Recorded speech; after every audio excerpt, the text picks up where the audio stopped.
Welcome to Channel 18 News. I'm Jim Rogers. Monday afternoon, Hopkins County Sheriff's investigators met with Lane Wesley Keller, age 21, of Sulphur Springs, at his attorney's office, where he confessed to his involvement in the ongoing investigation into the theft of cattle in Hopkins County.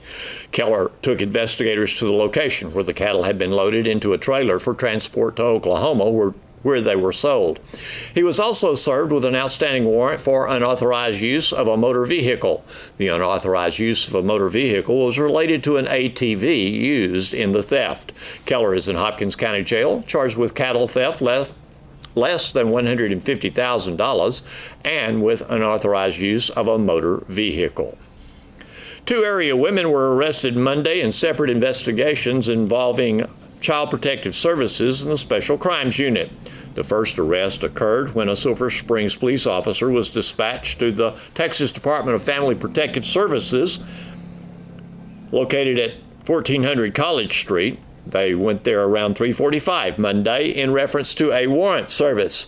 Erin Michelle Martell, age 27, of Winsboro, was arrested at CPS offices for endangering a child, a state jail felony. Martell is in Hopkins County Jail, being held on a $25,000 bond. The second arrest occurred at 4:15 p.m. at Rains County line on State Highway 19 South. Amber Leanne Watson, age 36, of Cooper, was arrested by a Rains County deputy after Sergeant Estes of the Special Crimes Unit requested assistance in locating Watson. She was wanted on a Delta County Sheriff's Office felony warrant for endangering a child. Watson's 6-month-old child had tested positive for methamphetamine during a CPS investigation. She is in Hopkins County Jail for abandoned endangered child criminal negligence. Her bond is set at $25,000. Paris Junior College has 3 days of activity planned for their 2017 homecoming. Those 3 days are this Thursday through Saturday.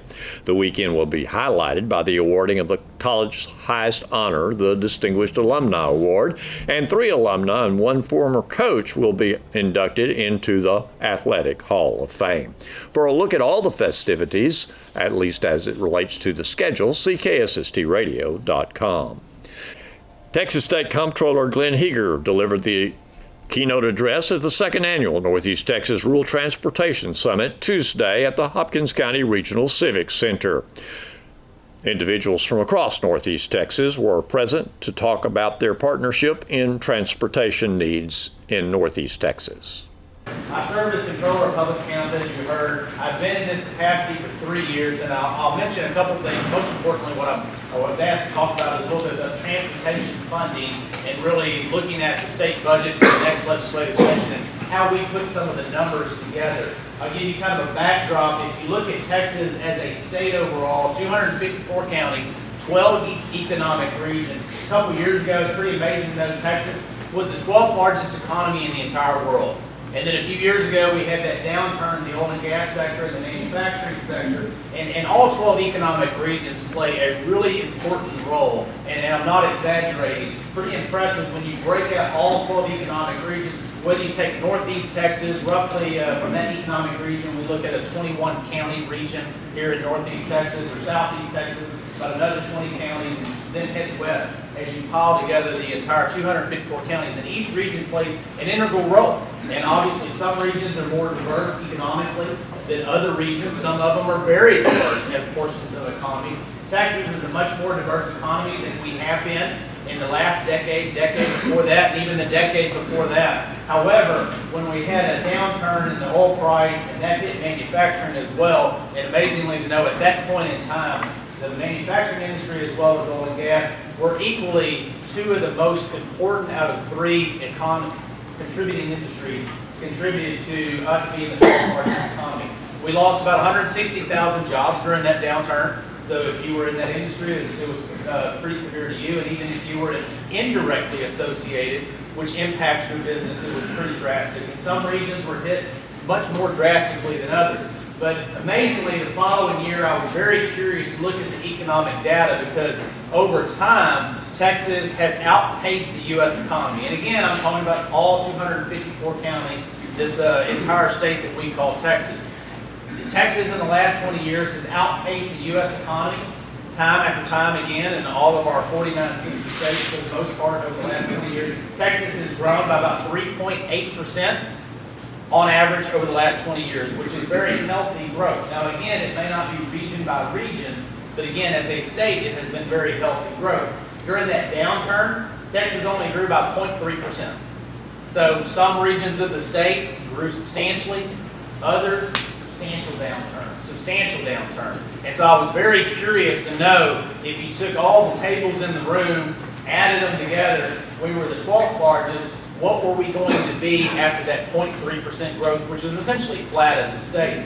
Interestingly, I was wondering if we would still be the 12th or if we would move down. We weren't the 12th anymore, which I didn't think we would be, but we didn't move down, we actually moved up. Texas became the 10th largest economy in the world. Well, you heard the judge earlier say I'm an Aggie, so some of you may be thinking, was it Aggie math? I can tell you, no, it was not. Yes, it was, but no, it was not. Interestingly, Texas as an economy was already larger than the economy of Spain, larger than the economy of Australia, larger than the economy to our southern border, Mexico. So who did we move over? In fact, you go straight north of here, they get talked about a fair amount because of NAFTA and NAFTA renegotiation, yes, Canada. We moved over Canada. And then the other country that we moved over, if you're curious, it's also cold there. They straddle two different continents. And in fact, if you still can't figure it out, it's been talked about in the national media of this country for about 2 years, every single day, nonstop. If you still can't figure it out, their president likes to ride horseback or fly fish without his shirt. If you still can't figure it out, it'll tell you it's Russia. So it's pretty amazing. The Texas economy is larger than the Russian economy now. And one of the things, if you look at Texas, and I'm going to come back around to transportation funding and make this part of that to make a point. If you look at Texas as a state, and again, it varies from region to region. Amazingly to note, every morning when you wake up in Texas, somewhere in Texas, in the 12 economic regions, there's 600 more people that call Texas home every single day just based on natural growth. And then there's another 600 people that call Texas home based on moving into the state. Think about that. 1,200 people every single day want to move to this state.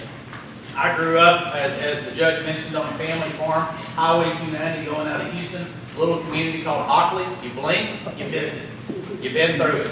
You drive through it, and you keep your eyes open where it says Hockley, you're entering and you're leaving, which we had, an auction barn.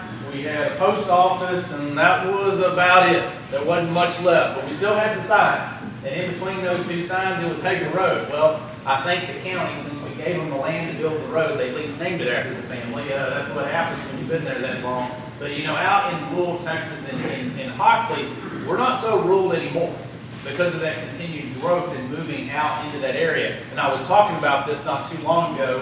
I went and spoke to the President 41 Bush School up in College Station maybe last year, and the First Lady was sitting next to me, and I was talking about some of those numbers, and she said, where are all those people moving from? And so I tried to explain, well, they're moving from here. She said, yeah, but where are they moving to? And I said, well, yes, ma'am, they are. And then she interrupted me again, and she said, I think they're all on my street, and I want them to go back home. I said, well, my point of living in Hockley, if you're from Hockley, where I grew up, there's not a whole lot of folks, and now it is. It's an interesting double-edged sword is my point. And those of you as community leaders in your communities, you see in Northeast Texas, as well as a lot of rural Texas, where the health industry, Texas as a population is growing every single day, as I mentioned. We're growing every single year as a state and have been for quite some time. But that balance, because we're almost like a pendulum, the barbells in a way, or the scales adjusted. We have an Asian population that are 65 and older, but we have a youthful population as well. And so those are the two pressure points. And the pressure point on one end is the public education system, and the pressure point on the other end is healthcare. But what do we do in between? We all travel in the transportation sector. And so those are three areas that put a significant amount of pressure on your state budget, and all of you know that while you're here talking about transportation funding. Earlier this month, I put out a new estimate. As you heard, my office, we run the Treasury. We keep the books for the state of Texas. We collect, thank you for Judge Johnson telling everybody I'm the tax collector, but I guess I just did. So in the state agency, I've got 26 divisions. I've got 2,900 employees in my agency, and we do anything and everything practically. Every month, I am shocked about something else that we do that I had no clue, and it doesn't fit within our core constitutional mission, which is collect the taxes, pay the bill, and also estimate what's going on in the state economy. So the day before a legislative session, my office, we estimate how much money will come in the state treasury, so the legislature can put a state budget together as they begin the legislative session.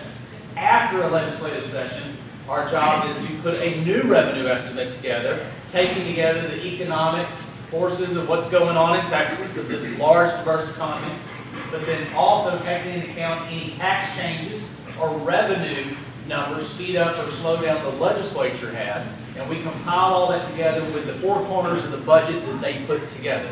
And so earlier this year, it almost seems like last year, but earlier this year when I did the revenue estimate, the first one, we said that Texas was going to grow by about 3% over the course of the next 2-year budget. That budget started in September of this year, and as you know, will run for the next 2 years. Still amazing to me, just as a side note, still amazing that Texas is the second largest geographical state of the nation, the second most populous state in the nation, but unlike the state that's more populous than us and the one right behind us in population, being California and New York, sure I'll pick on them, that our legislature only meets every 2 years. I mean, we're one of a handful of states that literally meets 140 days every 2 years, which is pretty phenomenal to me. And I don't know about you, but when I was in the legislature, people reacted differently when we were in session and when we were out of session. I always noticed the ladies grab their purses if I sat next to them in session. The men grab their wallets. Well, now, as a tax collector, everybody grabs their wallet. But the revenue estimate that we put together here earlier this month shows that the Texas economy, we upticked that to growing about 3.7% in this fiscal year. We have a little bit slower in the second year just because of a lot of uncertainty as we are interconnected with not only the national and the global economy. So we want to be a little more on the conservative side with economic forecast. But the Texas economy is growing, but when you compare that to the Texas budget, it doesn't always translate exactly. And I think those of you in local or county governments can understand the expenditures don't always match up with what you need to for capital infrastructure, is my point, and transportation being the component of that. A few years ago, the legislature issued several bonds because we had low interest rates, as we still do, to build more roads. Eventually, the public and the voters said, we're not going to issue any more debt for new transportation.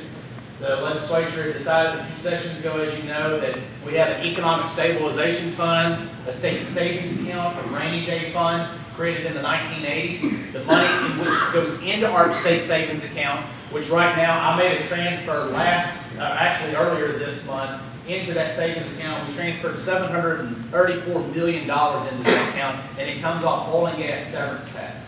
I would have transferred twice that amount, $1.4 billion into it, but we as the voters approved a constitutional amendment several years ago, about 4 years ago, that we would send half of that money over into road transportation. And so depending on the cycles of oil and gas, and that's one reason I bring that up, is during the better years, I transferred several years ago over $1 billion into transportation.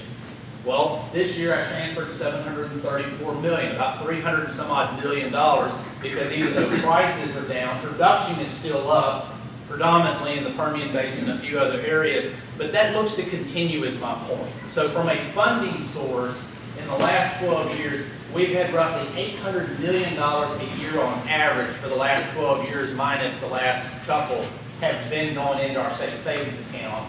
And the equal amount is now going also over into the transportation funding. The legislature, session before last, it also decided sales tax growth from a tax collection perspective. If the cup's in front of you is your state budget, that top 1/3, just for simplicity purposes, is federal dollars. We send our federal dollars to D.C. A certain percentage of those, roughly 20%, comes back to the state of Texas in some shape, form, or fashion. A portion of those for transportation, obviously. That bottom 2/3 is your state dollars. Of your tax dollars, 54% at least, and more likely 58%, comes from sales taxes. Now, a couple years ago, the legislature said we need to put more money into transportation. We've done money out of the savings account. We've put half of that over there. Where else can we go? So the growth, this current budget cycle, as in the 2-year budget cycle we're in, up to $2.5 billion of sales tax growth. Once we had $28 billion in sales tax collections, which we had last year, that just closed the books in August, the next $2.5 billion goes towards transportation. We don't estimate that this year we will quite hit that $2.5 billion. It will be less than that. But then the next fiscal year, it'll be fully that amount, and as we go through it, it'll continue to be $2.5 billion. In a couple more years, in 2020, there's a portion of motor vehicle sales tax collections, which is your tax when you buy an automobile, that dollars will go into transportation. And so when you compile all that together, the legislature has put probably, depending on the year, depending on the cycle, at least $3.5 to a little over $4 billion more money going into the transportation system. On the way over here, we were talking about transportation infrastructure funding, and you know the reality is those dollars really keep up with the operations and the maintenance of the current system. That doesn't really add the dollars for the new system. And when you have that many more people coming to Texas, whether they're moving here or, as I said in speech the other day, I said, you know, it's always interesting to me, and I used to be one of those people, always ask, for goodness sakes, when is the construction on this road going to be done? Really? Really? When is it going to be finished? Well, it's an asset kind of like my house. My wife and I, for this year, think, God bless, we'd rather live under a bridge after a year like this. You know, there's always something to upkeep, is my point, on anything, whether it's a building, whether it's a road, and so therefore, whether it's in suburban areas, urban areas, rural areas, the upkeep on our infrastructure is costly, and it's expensive. So the legislature has put more money, but it's going to have to take more money. If you look at the next legislative cycle, if y'all want to come to Austin and ask for more transportation money, please do. But I'm going to go ahead and tell you, they're probably not going to have it. Because the matchup of the state economy and the state budget, I've got some numbers we put together for the governor's office, and I've testified in the two House and the Senate side here recently. In part, it's surrounded with hurricane and what was hurricane cost. And not to say the hurricane in itself, but that's one piece that is going to cost the state treasury this cycle, where normally it doesn't cost the state treasury. It really falls on either individuals, insurance, or local government to pick up a share of that. So I will stop at that point. It's almost time for the 12th annual Heritage Square Car Show this Saturday. Let's talk with co-organizer Rita Edwards. How many different awards that you give? Like dozens. We give out 39 awards total. My goodness. 16 of those awards are voted on by the participants only. Okay. The people that enter a car. They go around and vote on their favorite 15 vehicles, and then the one that gets the most votes wins participants pick. Okay. Get that spit out there, and then the other top 15 get an award. Okay. And then we have an award that just the spectators can vote on, the People's Choice Award. So anybody that comes down to look at the cars can come over and get the car number off of the vehicle that's your favorite and come over to the registration tent and vote on your favorite. And then we have Mayor's Award. Okay. And John Sellers isn't going to be able to come this weekend. He's going to be out of town, but he's going to send a representative and pick out their favorite car. All right. But the rest of the awards are judged, and we have 6 judges that are really into cars, and they know what they're looking for. Okay. And they go around and spend the biggest part of the day looking at every vehicle. Then they'll come back together as a group and they'll compare notes, and then they'll go back and look at different vehicles and come back and compare notes. And at the end, it kind of gets into an argument before it's all over, really. But no, really, they're excellent. They're serious about their job, and we're really, really pleased, at the quality of judges that I have. Well, so to set the scene, if someone new is listening, and we have lots of new people moving into our area, this is only for 1987 cars or older. Older, Nothing correct. Newer than 87. Correct. And the reason we do that is because we're limited on space downtown. So we had to put a cap on the year models. I'm sorry, we started out at 1984, and then decided that that was a little too restrictive, so we moved it up to 87. I don't think we can move up any higher because, like I said, we're so restricted on parking spaces. We have had as many as 216 one year, and we didn't know where to put everybody. You know, I mean, we really started struggling looking for places to put everybody. Okay. Don't worry, we'll find a place for you, but... So it's like a double parked on 3 sides of Celebration Plaza? Two rows? Back-in parking. Okay. And then we have half of Conley Street because we can't block City National's drive-through. Okay. So we only have half of Conley. Then we have all of Main, and we have part of Gilmer down to Tomlinson, the little alley. And then also between City National and Alliance Bank, that part of Gilmer Street. We have all of that. If need be, we can go over into the parking lot at City National Bank. So that could be our overflow part. Okay. Well, these judges, they're hashing it out over which car's the best. Do they just look at the outside? No. What do they look at on these cars? We have best interior, we have best engine, we have best paint. So they go around, they look at everything. And of course, it depends on the class because we have all different classes. Like I said, we have best original. And then you have those originals that have been restored. So we have best original restored. So we have to look at a lot of different areas. They have their work cut out for them. And of course, we have a lot of MGs that enjoy coming to our club, to our show. And so we have some awards aimed at foreign cars, so that we can kind of cover everybody. Well, what if someone is working on a car and it's going to be fantastic when it's finished, but it's not quite finished and they want to come to the show? That's fine. They're more than welcome. We have an unfinished award. Okay. So if you're not quite there, you have an opportunity to win. Everybody has an opportunity because like I said, you have the participants pick, you have the People's Choice, and then you have all these other awards that you may or may not fall under, but there's an opportunity. I'm looking at the list on your flyer. Best rat rod, best Mopar truck. Yes. What are these?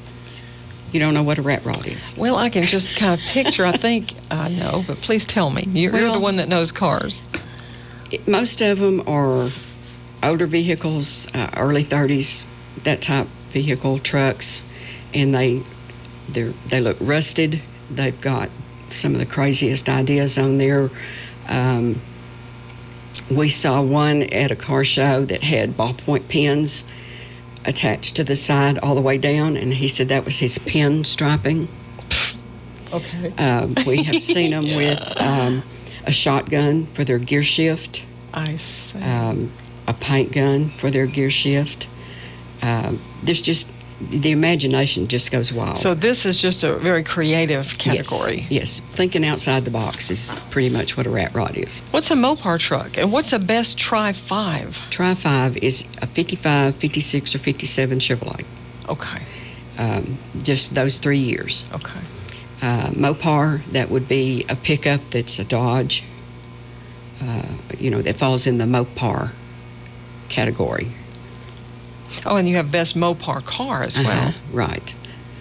In the picture on your flyer, Best of Show 2016 was Ken Smith's 1969 Pontiac GTO that is black with a red interior. Yes, beautiful car. Beautiful car. Beautiful.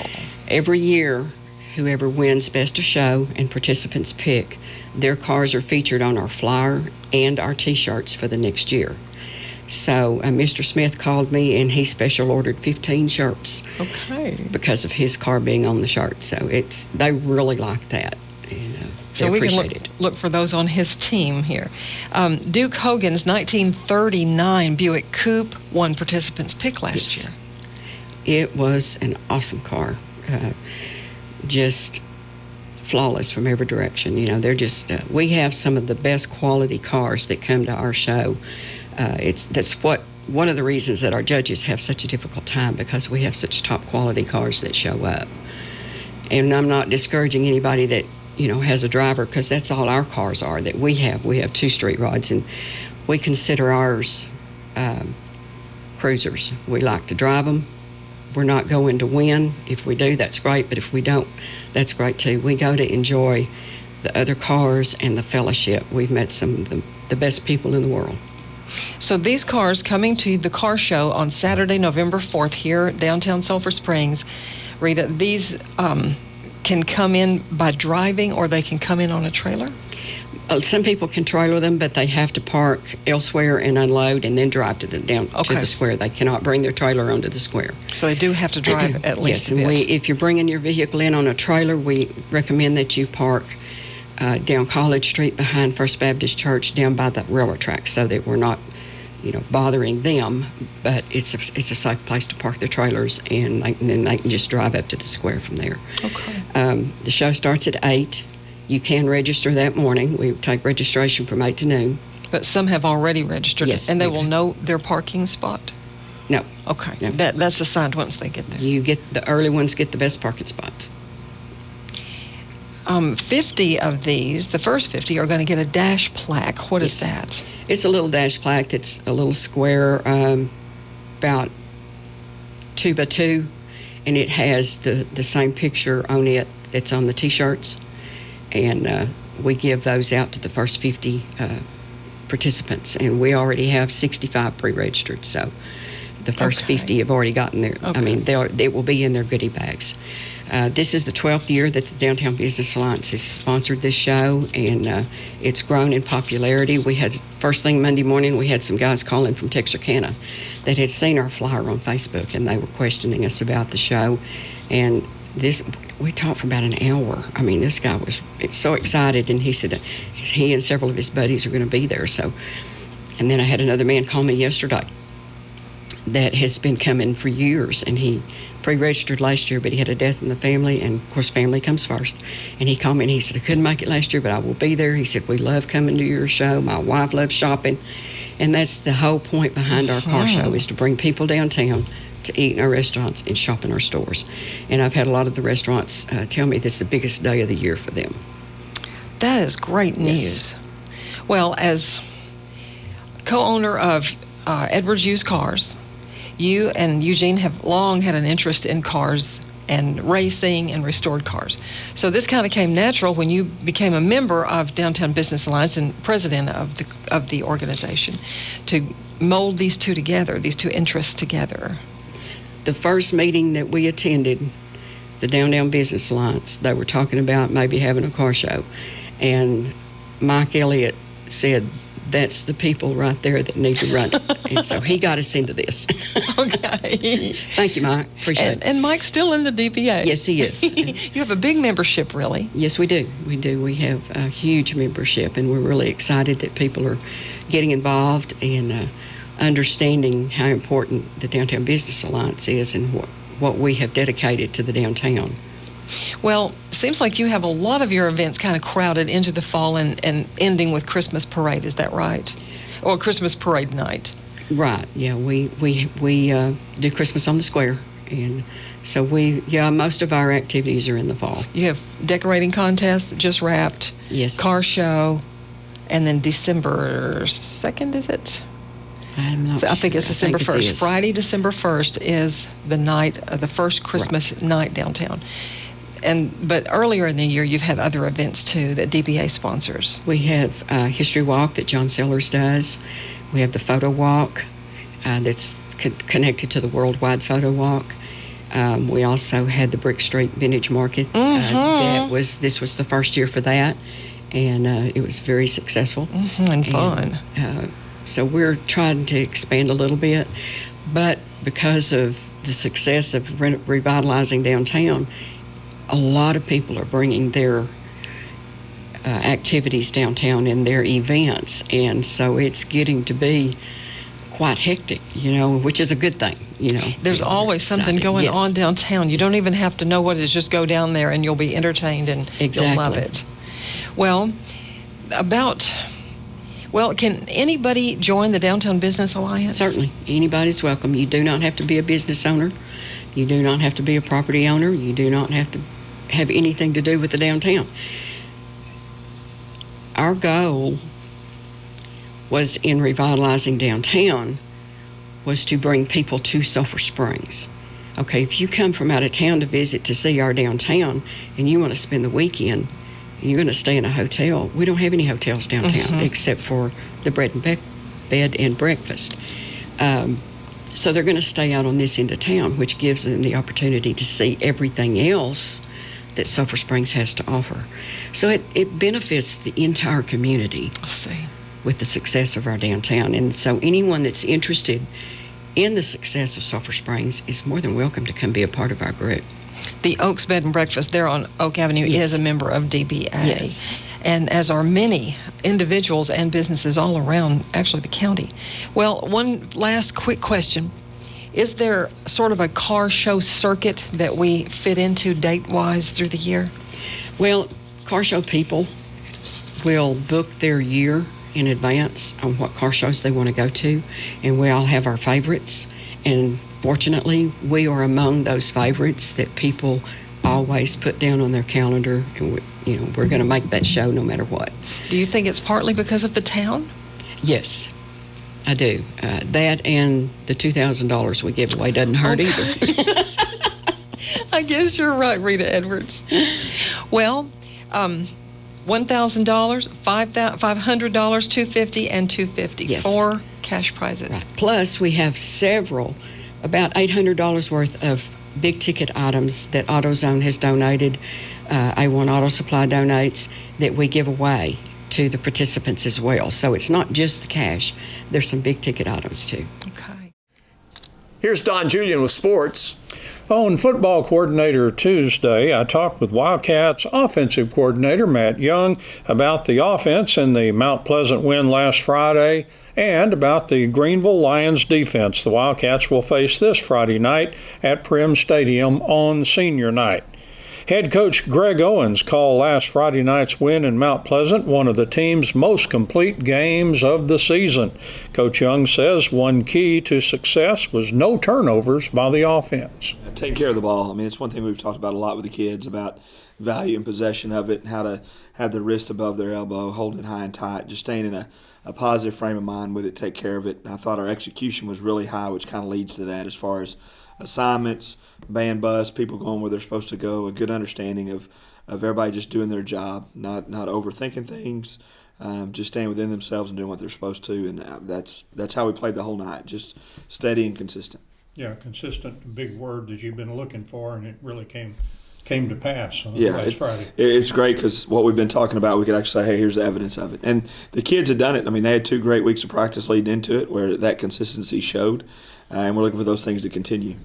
You still get great production now out of 2 quarterbacks. They keep putting them in there, and they're both doing good things. Well, it's both do a great job. It's nice taking the pressure off any one person in that situation where we're at. It also allows us to really use the skills they have everywhere. We're able to run both guys knowing that we have somebody else that can come in. They're not just taking a beating personally, and then also able to get them out at receiver and get them out in space where they can make plays. So Ryan and Decorian both did a great job. They both moved us down the field efficiently, both made big throws down the field to Simeon. Both made plays. Decorian hit Dodd out of the backfield. Ryan hit Colton Allen early in the game out of the backfield. Both really big plays. So really like how they grasped things last week. They made reads in the run game and just really good pace and execution for us offensively. All right. Have the Greenville Lions coming up, and how do they impress you on defense? They do a good job. They have some very talented players. Defensive end number 80 is long and active, tends to just get in the way of things with his length. They got a safety number 22 that'll come downhill, not afraid to tackle anybody, does a good job when the ball's in the air. And then they've got a Mike linebacker that's just kind of one of those you lean on. He's not anything physically impressive, but boy, he does his job. He takes on blocks and really can make things messy inside. So Coach Duke has them playing really hard over there. They got a lot of confidence. They start off the year tremendous, and they're sitting in good place, and that's why they got themselves in a big ball game this Friday night. Very kind of a chippy game, even Mount Pleasant last week, and Greenville last year, where they wouldn't even come out for the handshake line, and it was probably a good thing because everybody was all fired up and everything. They're just a blue-collar bunch. They play hard, tough football. Do you have to kind of tell your guys to kind of keep your head and don't, fall for that stuff? Or? Really, you got to kind of, everybody that we play, we know each other so well, especially Greenville and Mount Pleasant, being the towns next door. I mean, from track meets and basketball, junior high, coming up baseball, you play these same guys all the time. You know them. And so when one kind of starts beating the other, then it gets a little bit chippy. When you're sitting there in a slugfest back and forth, nobody has time to think about it. And that's a little bit of what he got into last week. We got where we were up, and so then what else can you do? You can't really. And so we do have to make sure we stay in our business, what we're doing, stay focused on the task at hand, don't get distracted. If we want a playoff future, we got to win this one. That's right, and that's what this is. We've talked to the kids. It's playoff mentality. You got to stay focused on just what's at hand right now. You got to be ready today, Tuesday, to have a great practice, and then you got to play the single rep you're at and make it execute. And then when you do, you get to do the next one. And if we'll keep that kind of focus and mentality, and work on just respecting everybody and fearing none, we got to respect Greenville. There's a reason they're 5-3, and they've made plays on both sides of the ball.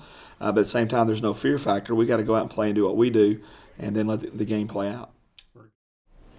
The Wildcats' defense contributed to Friday night's win in Mount Pleasant by forcing turnovers and making the Tigers give up the ball on downs. Head coach Greg Owens called the Mount Pleasant game one of the team's most complete efforts of the season. Wildcats defensive coordinator Tristan Abram agrees with that. It was a fairly much so complete game as far as from a defensive standpoint. Now, me being the negative Nancy, as I've been told in the defensive office at times, I would like to have not seen any points on the scoreboard. Mm-hmm. But for us to go out and play the way that we played, with interceptions, with forced fumbles, and getting on those balls, even going back to one of those forced fumbles. Young man, the Glenn Kent picked it up and gained quite a few yards. We ran and stopped him, and then I think it was maybe 2 plays later forced another fumble. That was a really good job, I thought, by the defense, and just going and being tenacious and getting after them and making it tough for them to move the ball as well as hang on to the ball. And then whenever they decided they wanted to throw the ball, I thought we did a pretty good job of defending it in the air as well. So yes, I would have to agree with all three of you guys on that statement. Who impressed you? Man, I honestly have to say that I thought the D line did a really good job. It didn't matter who was in. From Deodric Dugan, I think actually Deodric Dugan may have had. As far as tackles go in a game, I think it may have been his least productive as far as tackles go. Mm-hmm. Now, with that being said, it's because I think they were running away from him quite a bit. So that's not saying that D had a bad game. It's just saying that he's gaining the respect that he deserves within our district from teams that understand, hey, we better run away from this guy. Which brings me to the point of Calvin Eckert had a really good game. He had quite a few tackles, and I thought Calvin did a good job of coming off the ball, dealing with those old linemen in front of him, and once he got clear finding the football. KJ Abram actually led the team in tackles this week with 12. So KJ had a really good game. And right behind him actually was DJ Abram with 11 tackles. So those two guys I thought played really well on Friday night, as well as unfortunately we lost Vuk to an injury, Vuk Susik. But prior to Vuk's injury, man, he was having a phenomenal game. He was really getting after him, and he had a few tackles, but. I think they noticed that they were going to have to start double teaming him a little more than they expected to, and which caused him to not have as many tackles. But he did a great job of coming off the ball and demanding a double team, which really is what allowed KJ to stay free so often, because the guy that's supposed to block KJ is now blocking Vuk along with someone else. So Vuk had a really good game as well. Michael Arrington came in the game and forced a fumble and then recovered that fumble. So he did a good job at D-line. Evan Russian did a good job. I think that we played really well as a complete defense. Jackson Renault had a really good game. Sebastian Adams, Andy Edens. I think that probably was Andy's best game, be it from a defensive standpoint and from a special team standpoint, all season. Along with Dede Dugan had a good game. Terrell had an interception. I can just go on and on about all those guys that I thought played really well to help us accomplish the goal that we accomplished on Friday night. A different kind of Greenville Lion team coming in. We always in the past, you really had to prepare for a heavy dose of the running game, the ground artillery, And now, very, very balanced with Jarvis, their quarterback, doing a great job.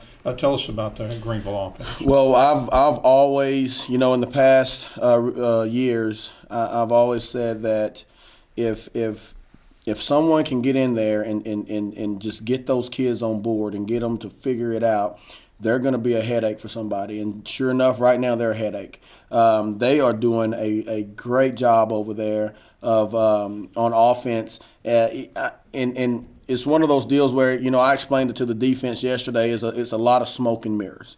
There's going to be a lot of motioning, and there's so many different things that they do schematically that complements one another, be it with the motioning, be it with even with the play action pass stuff, there's a lot of stuff that they're doing from an offensive standpoint that, if you try to focus on this too much, then this is going to hurt you based on what you're trying to focus on, with this little element. So I think they're doing a great job. Quarterback is, like you just said, the Jarvis kid. He's very good. He's doing a really good job of directing that offense and even running the football.